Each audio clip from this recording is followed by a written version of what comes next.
Hello and welcome to this edition of Your Arlington Dollar. I'm here with the chairman of the Arlington's Finance Committee, Allan Tosti. Your Arlington Dollar, as you may well be aware, is always attempting to shed light on all aspects of the budget process here in Arlington. Last time we spoke to Mr. Tosti, he gave us a comprehensive and truly illuminating view of what it is the Finance Committee does and what the whole budget process is from beginning to end.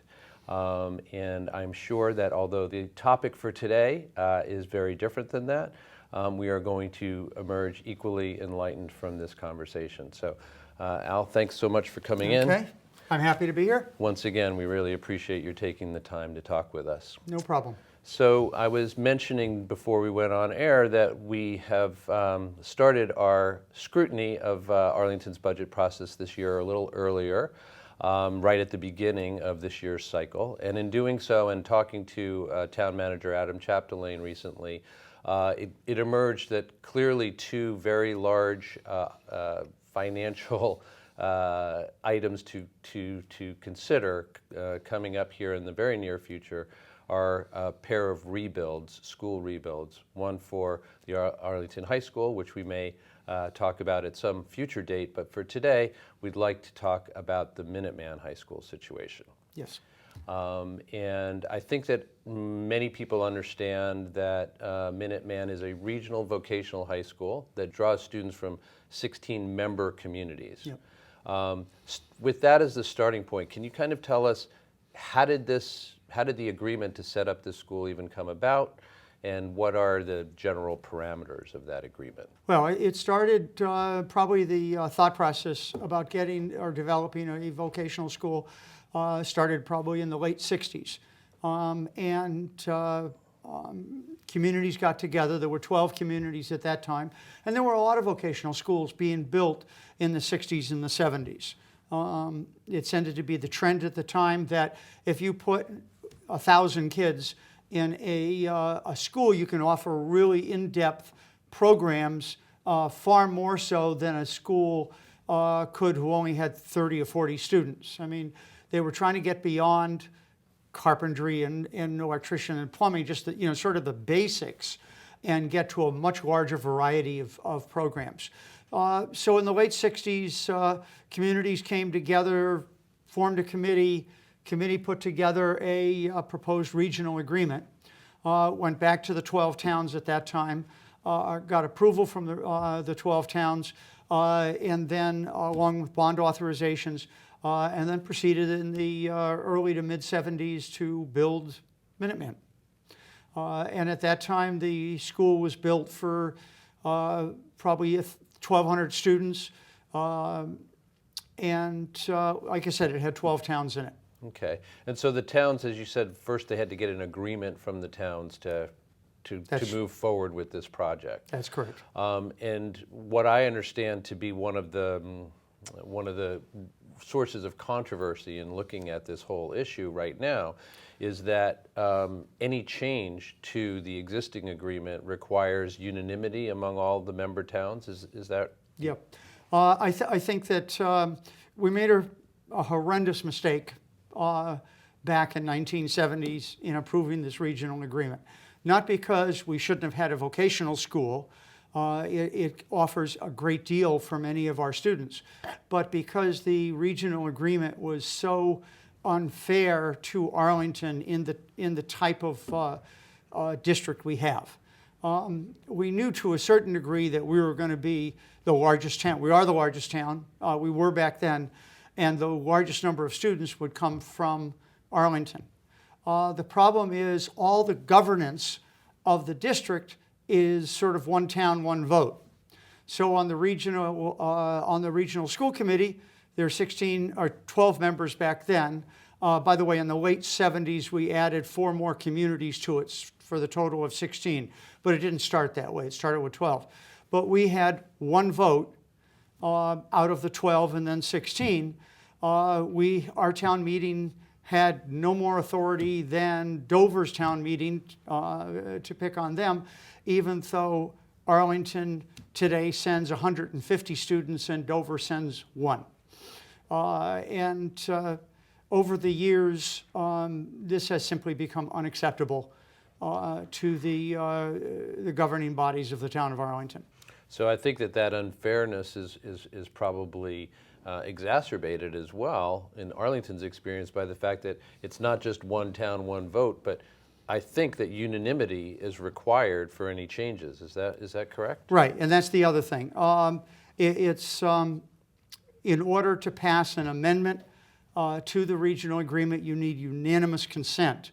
And in order to leave the district, you need unanimous consent among all of the towns. So it is virtually impossible to get out of the district. It is virtually impossible to amend the regional agreement. And that's why I say it was a horrendous mistake. Again, let me emphasize, not a mistake to join a vocational school. Minuteman has provided an excellent education over the years for our students and the other students. It was the regional agreement that was a mistake. Right, and it sounds like a double, triple, quadruple whammy in a lot of ways in terms of how that has affected Arlington. Yeah. So that brings us closer to the current situation, and the current situation is that Minuteman is in need of a rebuild. And my understanding is that the MSBA, the state board that oversees such projects, has agreed to that and will provide a certain amount of funding for this rebuild. Is that right? That is correct. Is it true then that each town has to also approve of the funds that would be required for the rebuild? There are 2 alternatives in passing the bonding authorizations.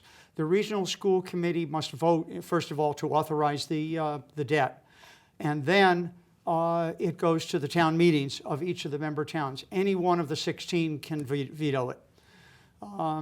However, there is an optional plan, which I believe Minuteman is seriously considering now, which is they can go directly to the citizens.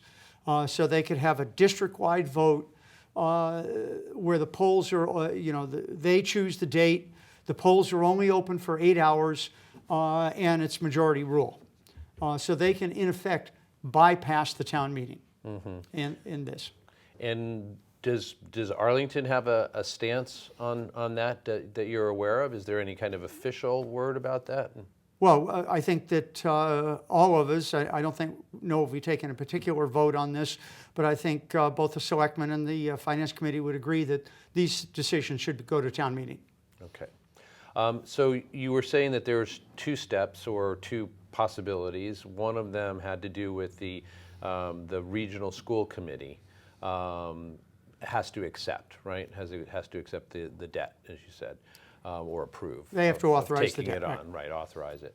And that, I just want to clarify, make sure that I'm straight on this.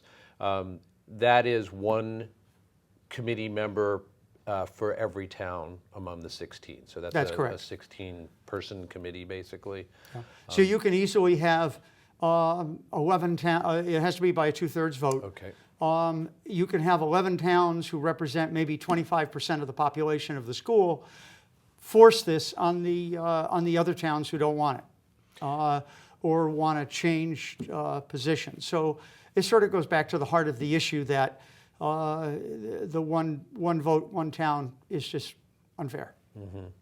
And for Minuteman, the reason why they're probably considering quite seriously moving to this ballot initiative is that they need an answer because the school, a decision needs to be made in the very near future in order for this to move forward. They can't simply kind of hang in limbo. That's right. It has to be made by June 30th of 2016. That's the deadline MSBA, the Mass School Building Authority, has made. Okay. And given the structure, as you've already pointed out, of the governance here, getting all 16 towns to agree within that time frame is highly unlikely, wouldn't you say? Yes. So despite despite Arlington town officials' conviction that bypassing town meeting is not a good idea, there doesn't seem to be any other way forward, does there? If there's going to be a decision made? You know, I don't want to speak for the administration of Minuteman. I think that's their feeling. Arlington's officials, there has been proposed amendments to the regional school district that have been worked on over the last several years. I worked on the first set of regional agreements myself, and then the chairman of our capital budget committee, Charlie Foskett, continued that and worked through to make real changes to the regional school agreement. That is still pending. 10 towns of the 16 have voted to approve those regional school agreements, and the Arlington Board of Selectmen and the Arlington Finance Committee have stated emphatically time and time again, unless those changes are made to the regional school agreement, we will not approve a new school building. Okay, so it seems like there's quite an entrenched impasse here that we're going to have to see how that gets resolved. This is our only way to make an impact. The only time they need our support is when is for the incurrence of debt, and we've stated no regional changes to the regional agreement, then we will not vote to support that debt. And like I said, 10 of the towns have done it. Several other towns we feel might, but like I said, one town can oppose it, and it doesn't get passed. And in this case, that could be us. Right. And they, you know, we made a mistake back in the 70s with this regional agreement. We don't want to repeat that. Right. And when you say that, I wonder just how completely hamstrung or straitjacketed we are. It sounds to me as if it's more or less being totally hamstrung from. Are there any? Do we have any means to address the kind of disproportionate impact that this has on our community? Well, I suppose one could always go to court and argue some kind of constitutional grounds, but I'm not an attorney. You know, we haven't gotten anywhere near that point. We support vocational education. We support Minuteman. We just want to see changes in the governance of the district, and I think those changes developed in the proposed regional agreement amendments would be more than fair to all parties. Okay, so assuming again, despite the clear reluctance from Arlington as a town to ascribe to this, assuming that they are going to move forward with this referendum, or by bypassing town meeting and taking it straight to the populations in the 16 towns, can you just tell us again what are the mechanics of that? From what I understood, you said that the Minuteman School Committee would be running that. Minuteman School Committee would vote by a 2/3 vote of the committee to place a ballot question on the ballot of all 16 towns. Obviously, I guess on the same day, has to be open for 8 hours as opposed to the usual 12 to 14 in most towns. They would pay for it. Is there a likely effect of that shorter time period, or is there a reason why that's the case? It's just the way the laws is laid out. Okay. And try to ram it through. And that would just be a majority? Majority vote. Majority vote. And I think that, you know, you mentioned a while ago in talking to on the financial position of the town of Arlington, besides the regional agreement, there's the other factor that we've got a lot of demands coming up. And we'll probably have an override sometime in the next 5 years, an operating override, in order to maintain services. And we are going to need a major rebuild of the Arlington High School, which is, I think, in desperate need of that. If they ram this Minuteman rebuild project down our throats, it's $2 million a year in debt service. That's a big chunk of money, you know, right out of our pockets on that. So unless we're able to get a debt exclusion from the people for that amount of money, it's a substantial sum of money.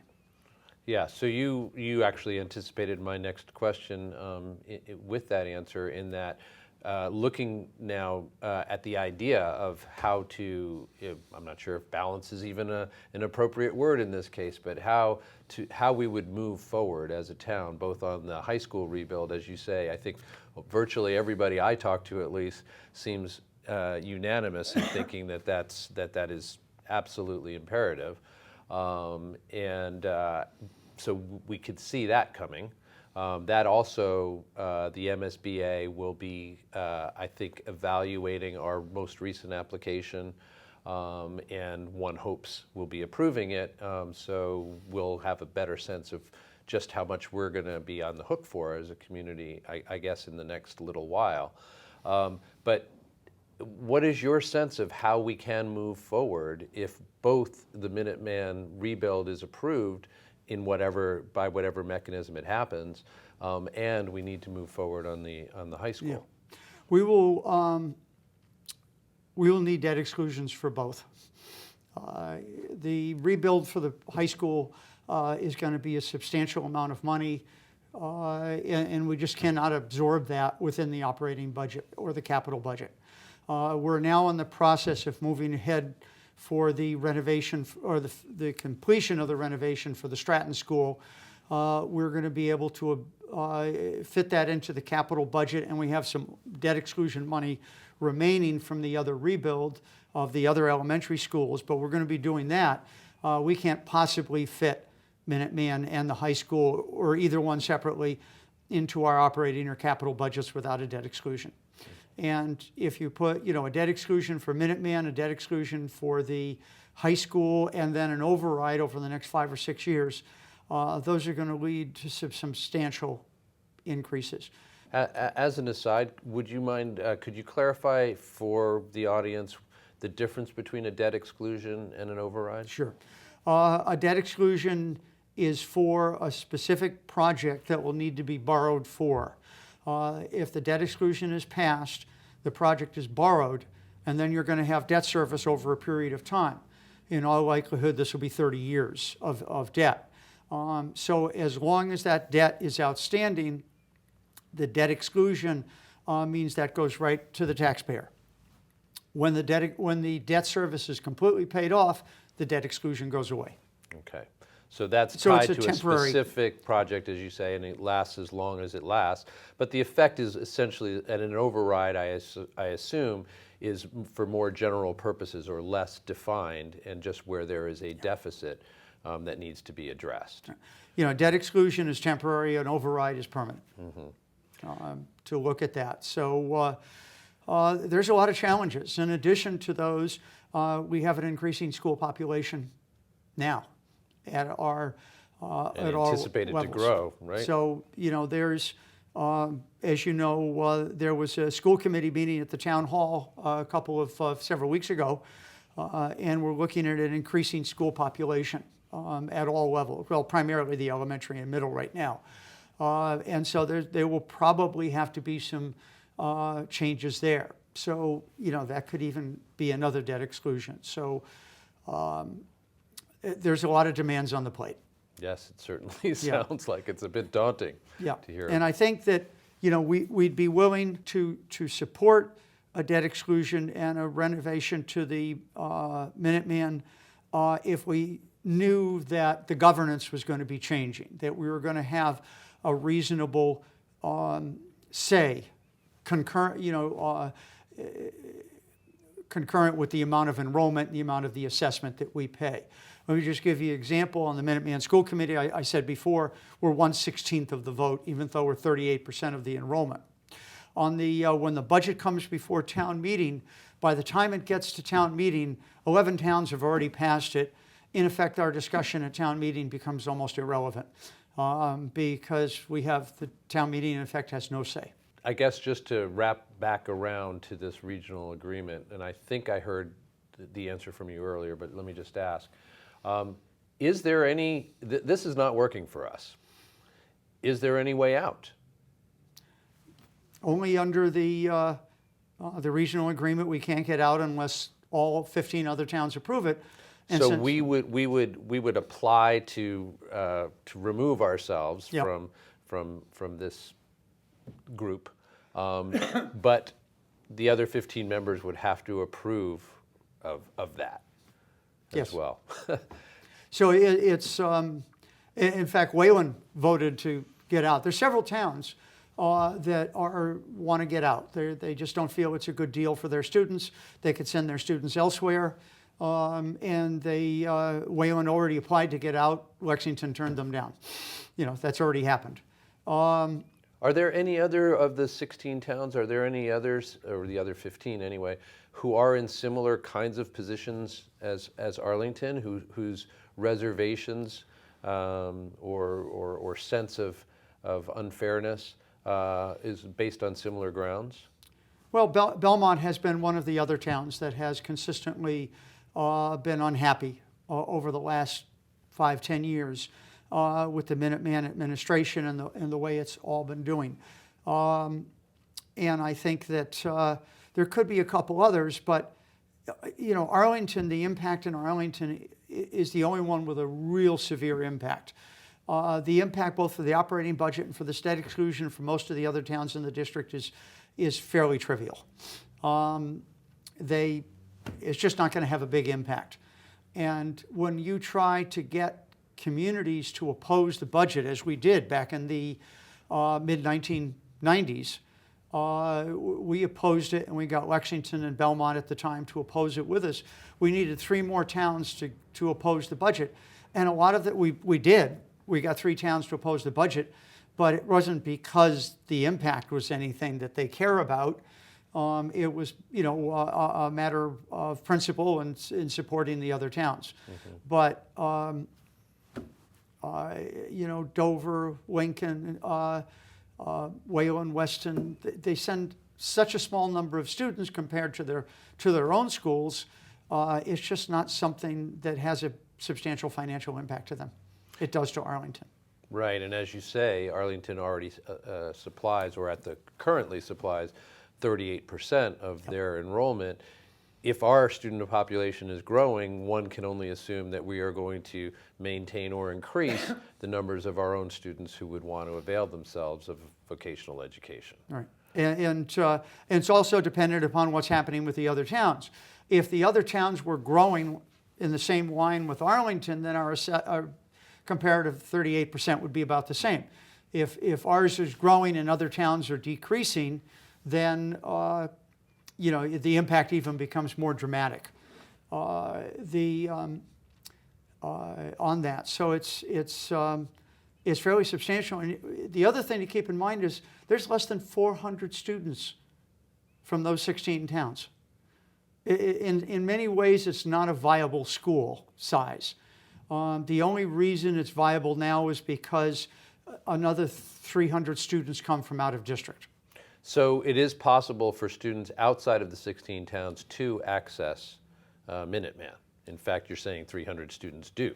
That's right, because if we didn't have students from outside the district, the school, in my opinion, would not be viable. And how is it that those students are going to Minuteman? Are there towns paying some fee per student? Yes. If their own town or their own school does not provide a program that they want, and Minuteman does, then they can apply to go to Minuteman, and their town would have to pay that tuition, which is controlled by the state. And so we've got a wide variety of programs because we have those other students. There's probably I think it's between 700 and 800 students total in the district. You can imagine about what would happen to the variety of students if they had to provide education for only less than 400 students. It wouldn't work. It wouldn't be viable, right? Yeah. All right, so just before we let you go, just to recap, let me make sure I have this straight. We basically, in the 1970s, got ourselves into an agreement for mysterious reasons that neither you nor I nor anybody else perhaps has an idea of, in which we joined 15 other towns, 11 others at that time, now it is 16. One town gets one vote there needs to be unanimity for any substantial change of any sort, including us getting out. And that is completely unlinked to the number of students from any given community that actually use or that actually enroll at Minuteman. In our case, we're supplying nearly 40% of their student body and paying the price for that, of course. But on the governance issue, we simply have no more voice than any of the other 15. That's correct. So all of that adds up to, as I mentioned before, the word I said before was daunting, a daunting prospect, I think, for us, because it does seem to me that we are heading for sure towards a ballot, towards a ballot initiative, and there's no way can Arlington count on the fact that our own population so exceeds that of many of the other towns that we may have a bigger voice in that vote, do you think? Well, we have a bigger voice than any other, but keep in mind that even though Arlington provides 38% of the enrollment, we're not 38% of the population of the district. So Arlington's about 43,000 population. You get down into the 30s, 33, 34, 35, you got Lexington, you have Needham. Belmont and Acton are probably down in the mid-20s. So we might have 38% of the enrollment, but we might only have, and I'm guessing a little bit here, maybe 20 or 25% of the population. I don't know what will happen with a referendum. If the school passes, they've succeeded in ramming it down our throats, and we have to figure out how to pay for it. If it fails, then I guess it's back to the drawing board. And obviously we, as the long-range planning committee, as the various constituents in the Arlington budget process, you guys are having to weigh and measure what the implications are either way, because obviously we need to prepare ourselves as best we can for either scenario. Yep, and the impact, if this passes on our own rebuild for the high school, could be substantial. Of our own education budget. I mean, we're sort of pulling $2 million, out of all those other needs, unless there's another debt exclusion for that. So it's a major challenge going forward, and we're hoping that we can get the rest of the 16 towns to finally pass the regional agreement, and then we could look at it with different eyes. Well, that would be a nice outcome. Yes. So is there anything before we sign off that you would want, that we haven't already covered, that you would want Arlington residents to know about this situation? Yeah, I think basically what we've said is this is a major issue for us. Our annual assessment for this year is $4 million. So it's a lot of money to pay, and if we go into this building, that'll go into this building project. If they're able to get it through, that'll go from $4 million to $6 million. So there's a huge increase in our assessment. It'll impact the high school. It'll impact education budgets. It'll impact the whole town, and it could substantially impact your taxes. Yes, at a 50% increase, I would imagine we would all feel that in some. Like I said, way. if we're able to pass the regional agreement changes and get a better grasp of the governance of the school, that's similar to what we pay in assessments and we enroll, I think we might look at this very, very differently. While I would say overall that the news is not great. That you have passed on. You have made things very crystal clear, I think, in terms of what it is that we're looking at with the Minuteman situation. So thanks very much. You're very welcome. Appreciate Thank you for having me. We'll look forward to talking to you again sometime. Great. For your Arlington Dollar, and on behalf of Allan Tosti, the chairman of our finance committee, I'm James Milan, and thanks for joining us.